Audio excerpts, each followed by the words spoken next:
Hi and welcome to video 99. I can't actually believe I've got to 99 videos. It's bonkers, and to celebrate I've shaved all my hair off. In fact, it's nothing to do with celebrating nearly 100 videos. It's because I've got a problem with, psychological problem with me having hair on the side of my head. I hate it. I think it comes from years of wearing headphones in the studio and it getting all kind of sweaty around here. I absolutely detest it. So being that I can't get to the hairdressers to have a kind of proper haircut, I borrowed some clippers and just shaved a lot off. Probably not the only one that's doing that. How are you doing anyway? Are you surviving the apocalypse at the moment? Thank God the apocalypse has come in the spring and not in December or February, eh? At least the good weather's kind of keeping us going a little bit. I read somewhere the other day that people are going to come out the other side of this lockdown either as Olympians because of all the work they're doing, or as alcoholics. I'm not sure which one you're going to come out as. Maybe a comment in the below would be able to give me an idea of where you're sat at. I think most people are going to come out of it as drunk Olympians, if I'm honest with you. Anyway, I've had a really good week of training. I'll talk about that at the end of the video. I want to get into a little bit about what I started last week, where I was talking about stamina, strength and speed work. I got into the kind of where and whys and wherefores of how and why you should be training in certain ways, and that most people actually, once they've kind of made that progression from just trying to run, swim or bike, a certain distance at a certain pace, they decide to get into it a little bit more, and they discover speed work, and they discover kind of hill reps and things that they may not necessarily get it right, and the reasons for that. So last week I talked a bit about that. I want to kind of continue that conversation this week a little bit with a bit more detail about where people generally go wrong, and then I'll talk about the training. And actually the order that I talked about them in last week is usually the order they get people get things most wrong in. So let's start off by talking a little bit about doing your stamina work. So stamina work, we're talking about your long, slow runs or your easy runs. And in my experience, and from what I can tell looking on Strava and things like that, most people run these too quickly. I quite often look at people's paces and their heart rate for these long runs. And I think Strava is probably the main reason why this is a problem. People are really conscious that other people are going to be looking at their runs and thinking they should be running quicker than they are. Let's take a case in point. There's a middle distance runner called Brenda Martinez. Now, she's incredibly fast. She can run 4 minutes for 1500 meters. When she does her 8x1000 meter reps with Coach Joe Virgil, she'll be running those at 2:55 per 1000 meters. That's 2:55 per kilometer. That's insanely quick and insanely fast. And when she does her long runs, her easy runs, she runs at 5:30 pace per kilometer. Now that's slower than most of the people I see on Strava going out and kind of thrashing their long runs.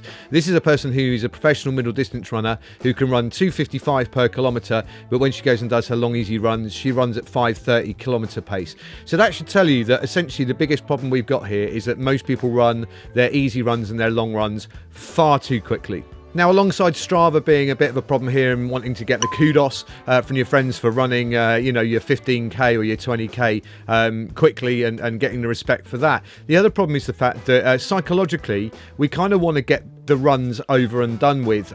There's definitely an issue where people can balance out what they think is hard work with something that doesn't hurt too much. So they feel like they're getting a good run in, but without it hurting too much. The thing is, with a slow run, it should be super easy. So trying to focus in on how slow you should be running, maybe we should take a little bit of advice from the ultra marathon runners amongst us. One of their sayings is that if you think you're running too slow, you should slow down. So some ways you could pace this is to maybe work out what your zone 1 pace is, or your zone 1 heart rate, or 65 to 70% of your maximum heart rate. Or there's another way of working out, which would be your 10k run pace or PB pace, and add 2 minutes per kilometer to that. But ultimately, when you're running, if you're going to do it on perceived effort, you should be able to hold a conversation or even be able to breathe through your nose when you're running at this pace. And when you get back home after doing this run, you shouldn't really feel that fatigued at all. It should be a very, very easy run indeed. So why should we be doing our slow runs, our slow bikes and our easy swims at these paces? Well, ultimately, it's some work that people like Phil Maffetone, Matt Fitzgerald, Dr. Stephen Seiler,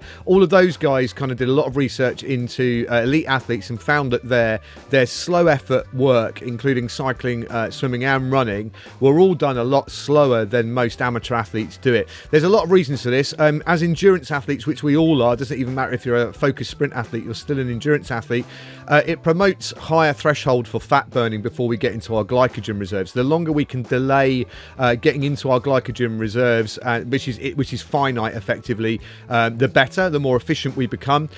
We can improve the size and the quality of the mitochondria that we're building, and it also increases muscle and ligament strength. But one of the most important factors is that it increases our aerobic efficiency. It will mean that we can work at a higher intensity at a lower heart rate, and that's ultimately what we're trying to do, build our aerobic base. And if we go too fast in these longer, slower runs, bikes or swims, we're not actually increasing that aerobic base very much. We're just working in the area above that and not increasing that aerobic base at all, which is what the whole point of those runs and those swims and those bikes is. So we talked a bit about running there. What about cycling? Well, there used to be a bit of a rule in the wintertime for pro cyclists where they weren't allowed to ride their bikes in the big ring on their cranks. They had to ride it in the inner ring. Let's take a look at some of the pro riders on Strava and see just how slowly they're riding their slow, long rides. Okay, so Harry Tanfield. Let's look at Harry Tanfield. He did a 2-hour, 20-minute ride. He averaged 31.8 kilometers an hour and did an elevation climb of 649 meters. That's relatively fast, actually, when you look at some of the other pro riders. Let's look at Lawson Craddock, who is one of my heroes for finishing the Tour de France with a broken collarbone, I believe, the year before last, I think it was. He was ironically wearing number 13. He did a 2-hour, 21-minute ride, averaged 28 kilometers an hour. That's slower than a lot of people's commutes, and climbed 540 meters. The incredible Stephen Kruijswijk, an hour and 30 minutes at 23 kilometers an hour. I rode faster than that today on my 2-hour bike ride. Elevation climb of 378 meters. Joe Dombrowski, 1 hour and 35 minutes. He averaged again 23 kilometers an hour, did a climb of 783 meters. Now, let's have a look at Romain Bardet. Now, Romain Bardet put in a big ride of 3 hours and 30 minutes. He averaged 30 kilometers an hour, which is pretty fast, especially when you consider that he did nearly 1,500 meters worth of elevation in that ride. But the reason why I brought this one up, bearing in mind it's quite a bit quicker than the others, is I wanted to compare that to his ride that he uploaded for the Drome Classic in 2020. Now, he came 13th in this race, had a strong ride, terrible weather.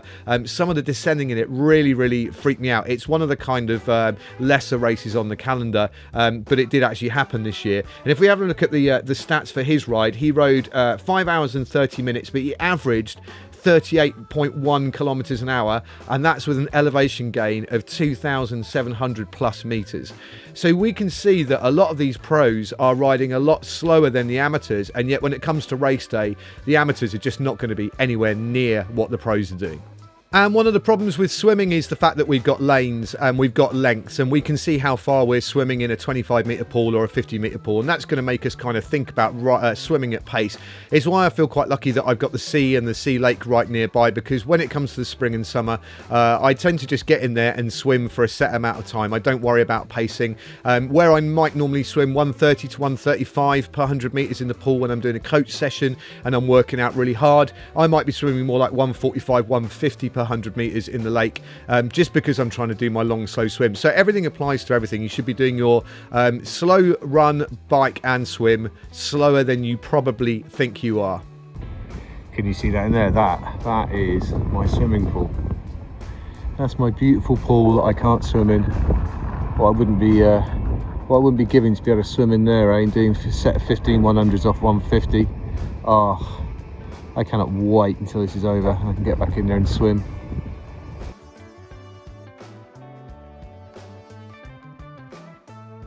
I always forget to do this bit of the video. It would be great.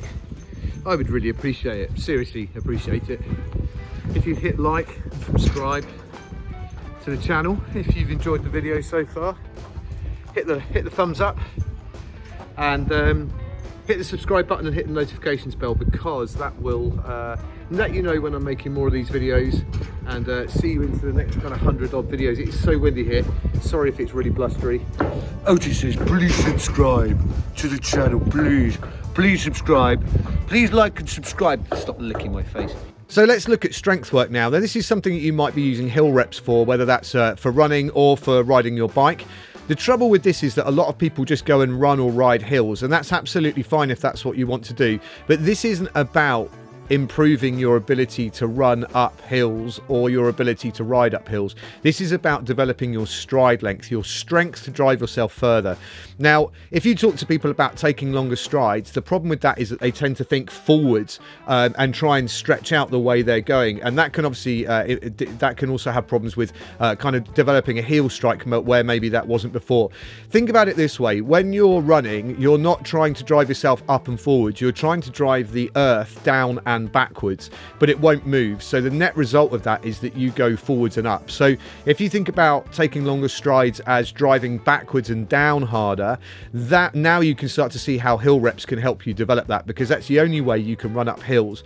Most people run too far up too steep a hill. Most hill rep sessions that you'll see will last between 15 and 90 seconds, and they'll have a jogged recovery on the way back down again. The idea of this is that think about a weightlifter who's trying to develop their strength. They're going to be doing maximal reps with max recovery for them to go again, and that's what we want to be doing with our hill reps compared to what most people are doing, which is going out and running the hills. It's about driving further, developing that stride gain, developing that ability to take longer strides with each stride, in which case we can travel further per step that we're taking. And of course, this is exactly the same with the bike. We're talking about developing torque here. Most of the hill reps that I've been seeing are between 1 and 8 minute reps. We're not talking about massive Pyrenean climbs here. And talking about developing torque. Now, obviously, if you haven't got hills nearby, you could do exactly that. You could drop yourself into a much harder gear. You could do a lower cadence on the bike and really try and develop that torque and that real strength in your pedal stroke. And it's the same with swimming. We can use paddles for this. You can use a drogue to drag behind you, or if you want to save a bit of money, you could just tie a bit of string around your waist and tie a sponge like you might use to clean your car behind you, and that will create some drag that will help you increase your strength in those areas. But hill reps is all about trying to develop the ability to turn a bigger gear on the bike, take longer strides on the run, or to travel further per stroke when we're swimming. And now finally on to speed work. Now this is one that people normally get right. They figure that they're trying to run quicker than their kind of threshold pace. It should be in your kind of zone 4, zone 5 area that you should be running your intervals in. But rather than thinking about it as speed work in terms of how fast you're traveling, try and think about it as limb turnover. So when you're on the bike, you're talking about trying to turn over a high cadence, and the same with running, you're trying to take a fast stride cadence, and the same when you're swimming, you're trying to take a high stroke cadence. And this is about balancing that stroke or stride or pedal length along with the cadence that you're turning it over at. So next time you're out doing your speed work or your interval work, try and bear in mind that what we're talking about here is limb speed. If you think about it in that regard, then you'll be okay. So let's just try and summarize all of those things. For your stamina work, for your slow bikes, your slow swims and your slow runs, effectively the chances are you're probably doing them too fast and you need to slow them down. So for your hill reps and your strength work, you're probably doing them too long. So the chances are what you want to be doing is shortening them down, whether you're on the bike or whether you're on the run. Obviously swim, a hill session is not something we can do. Sometimes it feels like it when you're in the sea, believe me, especially off where I live. But we want to be shortening those to kind of shorter reps where we're developing torque. That's what we want to be doing. We want to be driving when we're running. We want to be driving the gear when we're riding our bike and developing torque. And when we're doing our pull sessions and we're using a drogue or paddles, we want to be thinking about really engaging that strength areas in our body. And then for our speed sessions, essentially, just change your mindset from thinking about you traveling at speed to your limbs traveling at speed. It's about turnover.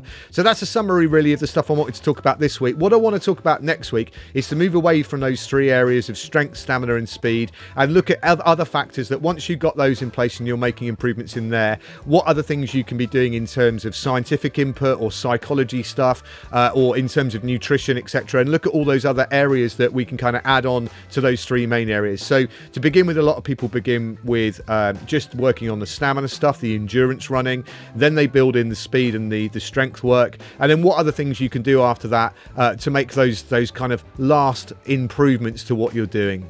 So to wrap up this week, I just wanted to talk a little bit about the training I've done, if you're interested in that stuff, but it is, after all, what the vlogs were started for. I'm just going to run through my list of what I did. So to begin with this week, I did a long solid ride and a long solid run. I did that long solid ride today. It was a really perfect 2-hour ride, 50k, so 25k an hour. And then I did a 12k run a couple of days ago, which was in zone 2. I actually pushed that a little bit harder. I wanted to see how my aerobic improvement had happened by running all my long, slow, easy runs in zone 1 to see what it felt like doing a long run in zone 2, and it felt great. I will be going back to doing my zone 1 runs from now on, because there's clearly an improvement in there. Might even drop a math run in there, which I might explain what a math run is at some point in the next couple of days. After that long run, I just wanted to loosen the legs off, so I did a 30-minute turbo session where I just span the legs out. Was that spun? Spin, span. I span the legs, spun, spinning, spun the legs, spin the legs. I span the I spun the legs out. I spun the legs out after that long run, just to kind of loosen them off a little bit, but I did it at a high cadence, so I was focusing on that limb turnover with that. I also did a 30-minute 4x3 minute efforts above FTP. I think they were they 120% above FTP or 120% of FTP? And I also did a brick session where I did 40 minutes of under and over sessions. Now, under and over is where you ride just below FTP and then you ride just above FTP, and you just do this. You ride up and under and over the whole time. And they're pretty horrible. I did 40 minutes of that, and then I did a 5k progression run where I did 5 minutes at zone 1, 5 minutes at zone 2, 5 minutes at zone 3, 5 minutes at zone 4, and then the last block of 5 minutes I went back to running 5 minutes at zone 1 just to cool down. That felt really good. It worked out to be almost exactly a sprint distance brick session, so I did 20-something k on the bike, and then I did 5k on the run, which was great to get that out of the bag. It was unintentionally a sprint distance race. And I also did a mixed interval run, which really caught me out, actually. The mixed interval run was all 2-minute recovery, so I had to do so for this mixed interval run I had to do 1 minute in zone 5 with a 2-minute recovery, 3 minutes at zone 4 with a 2-minute recovery, and then 5 minutes at zone 3 with a 5-minute recovery. But what I forgot was that I had to then go back up again, 3 minutes at zone 4 and then 1 minute at zone 5. So those last two efforts were really challenging and tough for me to do, but you know, got it done, got it nailed, and that's probably going to have a good impact on me. So I'm going to carry on with these sessions. I am really enjoying the consistency and the training that's coming with the routine of being at home, really, and it is good fun. Despite the fact that it would be nice to see some other humans, and I really am massively missing the pool. As much as I'm enjoying doing the strength and conditioning, I'm massively missing the pool as a result. That's the one thing that I just literally I can't wait to do, is to get back swimming with everybody and get back in the pool. But there we are. So everyone's in the same boat at the minute. I think I said in a video a couple of weeks ago that all my races have been moved to 2021. That's not actually the case at the moment. I still have the Exmouth Triathlon, which I think I entered the sprint for. So at least I still have something in the bag at the moment, and we'll see how all that pans out. But in the meantime, do have a great week. Do look after yourselves. If you are one of those brilliant frontline workers, huge, massive respect to you for doing what you do and keeping us all safe, but also make sure you look after yourselves. And I will see you on the next video, which will be my 100th video, which I can't quite believe, but that's 100 weeks in a row where I've made a video and uploaded it. And some of you guys have joined me fairly recently, and I really appreciate that, but some of you have also subscribed right the way from day one, and I really do appreciate you coming each week and kind of listening to me ramble on. Anyway, that's it for this week. Have a great week. See you in week 100. Baldy.